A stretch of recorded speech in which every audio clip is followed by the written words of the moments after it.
हाय, मी पूर्वी भावे. घे भरारीच्या नवीन आठवड्यातल्या फ्रेश एपिसोडमध्ये आपलं स्वागत. आजच्या या एपिसोडमध्ये आपण ज्वेलरीची आणि साड्यांची काळजी कशी घ्यावी याबद्दल खास माहिती घेणार आहोत. तेव्हा सुरुवात करूया या एपिसोडला. हल्लीच्या काळामध्ये आपल्याकडे किती वेगवेगळ्या पद्धतीची ज्वेलरी असते ना. एथनिक ज्वेलरी असते, ट्रायबल फंकी ज्वेलरी असते, ट्रेडिशनल ज्वेलरी असते, कॉर्पोरेट वेअरवरती घालायची ज्वेलरी सुद्धा असते. ही सगळी वेगवेगळ्या पद्धतीची ज्वेलरी आपल्या कपाटामध्ये पडून राहिली आणि ती नीट ठेवली नाही तर ती खराब होऊ शकते. म्हणूनच ज्वेलरी नीट कशी ठेवायची हे आज आपण जाणून घेऊया.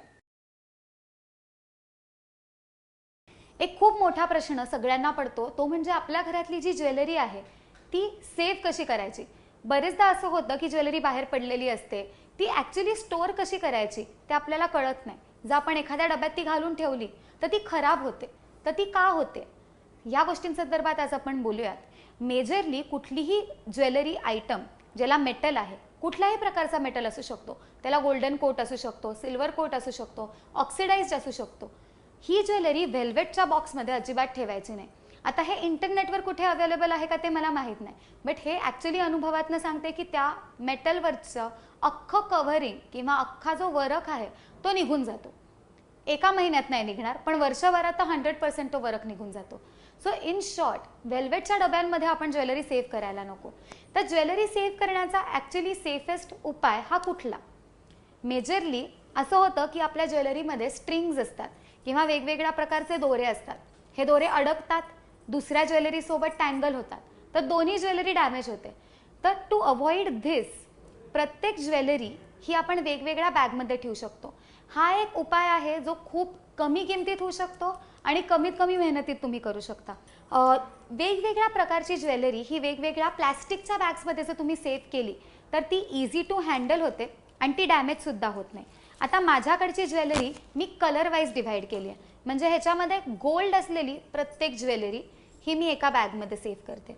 ह्याच्याने होतं असं की मला ज्वेलरीचा जो ॲक्सेस आहे तो खूप नॅचरली मिळतो आणि माझी ज्वेलरी सेग्रिगेटेडसुद्धा राहते. सो ही करेक्ट पद्धतीने फक्त फोल्ड करून प्रत्येक ज्वेलरी एका स्टाईलच्या बॅगमध्ये ठेवायची आणि हवा काढली की तुमची एक बॅग रेडी. अशा वेगवेगळ्या बॅग्स तयार करून तुम्ही अशा तुमच्याकडच्या कुठल्याही बॉक्समध्ये, कुठल्या बॅगमध्ये ज्वेलरी स्टोअर करण्यासाठी एखादी छान मोठी बॅग असेल तर त्याच्यातही ठेवू शकता. एक गोष्ट महत्त्वाची अशी की प्रत्येक ज्वेलरी ही एकत्रच ठेवलेली हवी. सो इफ ही ज्वेलरी एकत्र ठेवलेली नसेल तर त्याचा प्रॉब्लेम जास्त करून तुम्हालाच होतो. वेगवेगळ्या स्टाईलची ज्वेलरी वेगवेगळ्या बॅगेत जायला हवी.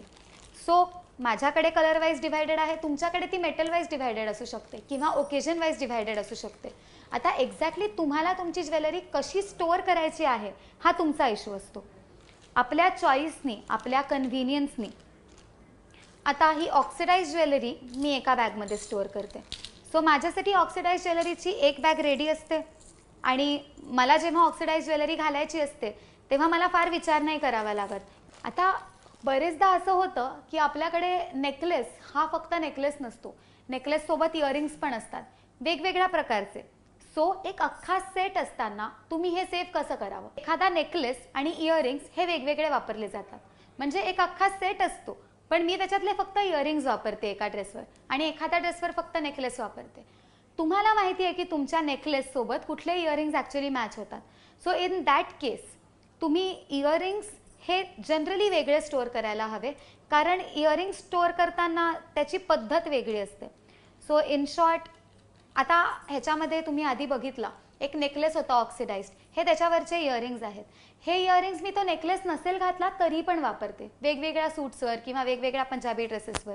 असं आवश्यक नाही आहे की मी हे इयरिंग्स त्या नेकलेससोबतच वापरेन, म्हणून मी हे सेपरेटली स्टोअर केलेत. ह्याचा फायदा मला असा होतो की मला जर फक्त इयरिंग्स घालायचे असतील तर मला अख्खी बॅग डिस्टर्ब नाही करावी लागत. मी एका बॉक्समधनं इयरिंग्स काढले आणि माझं काम तिथे संपतं.